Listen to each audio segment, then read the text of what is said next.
You can be successful, motivated, and highly capable and still have ADHD. In fact, many adults with ADHD look incredibly high functioning from the outside, while silently struggling behind the scenes. In this video, I'm breaking down the 5 signs of ADHD that most people completely miss, especially in adults who appear driven, responsible, and productive, but feel chronically overwhelmed, exhausted, or scattered internally. And if you've ever wondered, if I really had ADHD, wouldn't it be more obvious than this? This video is especially for you.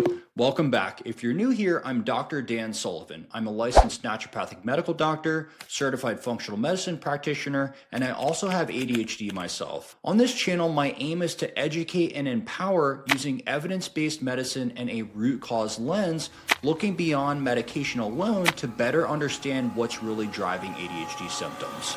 ADHD is still widely misunderstood. Most people picture hyperactivity, impulsivity, or someone who simply can't sit still. And while those can absolutely be part of ADHD, especially in children, adult ADHD often looks much quieter and much more internal. Many adults with ADHD don't get diagnosed until their 30s, 40s, or even later. Not because the symptoms weren't there, but because they learned how to compensate. They learned how to push harder. They learned how to rely on pressure and urgency. They learned how to overwork, overthink, and overprepare. And from the outside, it can look like competence or even success. But internally, it often feels like everything takes too much effort. So the first sign is appearing high functioning. This is one of the most overlooked signs of ADHD. On the surface, this can look like being extremely busy, driven, or productive. These are often people who are dependable, capable, and get things done, especially when others are counting on them. But under the surface, there's often a lot of inefficiency. Tasks take far more mental energy than they should.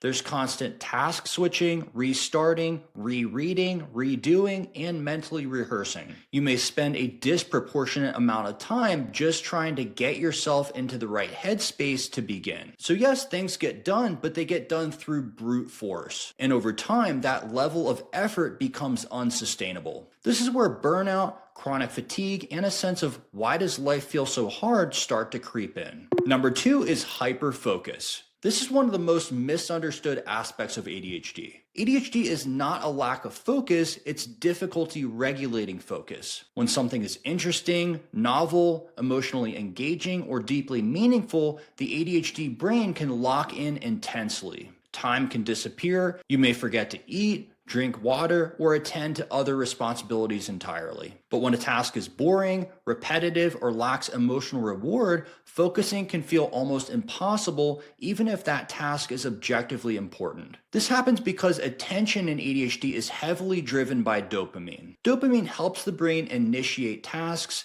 sustain effort, and filter out distractions. And in ADHD, dopamine signaling tends to be lower or less consistent. So attention becomes interest-based, not importance-based. And that mismatch is a major source of frustration and self-criticism for many adults with ADHD. Number 3 is time blindness and difficulty with time management. This often goes hand in hand with hyperfocus. Time blindness doesn't mean you don't care about time or responsibility. It means your brain doesn't accurately sense time passing. You might underestimate how long tasks will take, overestimate what you can realistically fit into a day, or become so absorbed in one thing that everything else drops out of awareness. This can lead to missed deadlines, chronic rushing, or important areas of life quietly falling through the cracks. Relationships, self-care, sleep, and meals. I see this constantly in adults who are highly intelligent, capable, and well-intentioned,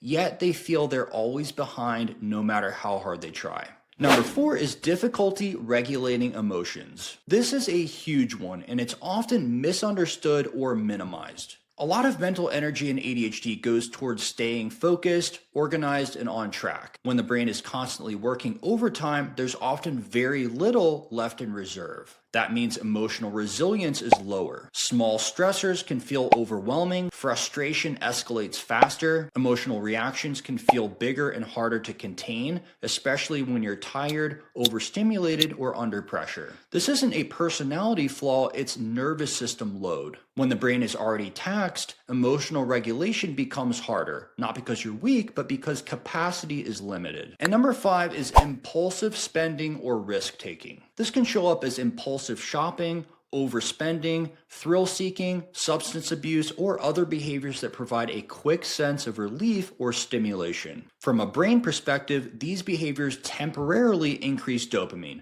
the neurotransmitter involved in motivation, reward, and focus. In the moment, they can feel grounding or relieving. But the relief is short-lived. And afterward, many people experience guilt, shame, or regret, which only adds more stress to an already overloaded system and can reinforce negative self-beliefs. This cycle is extremely common in adults with undiagnosed or unsupported ADHD. Here's the most important takeaway. These patterns are not character flaws. They're not moral failures, and they're not a lack of discipline or willpower. They are neurological patterns shaped by how the ADHD brain processes attention, time, emotion, and reward. When ADHD goes unrecognized, people internalize blame instead of getting the support their brain actually needs. So if you saw yourself in this video, you're definitely not alone. And the good news is this: when ADHD is understood and addressed properly, life doesn't have to feel this exhausting. If this video was helpful, consider subscribing for more ADHD education. And if you'd like to work with me to address your ADHD from a root cause perspective,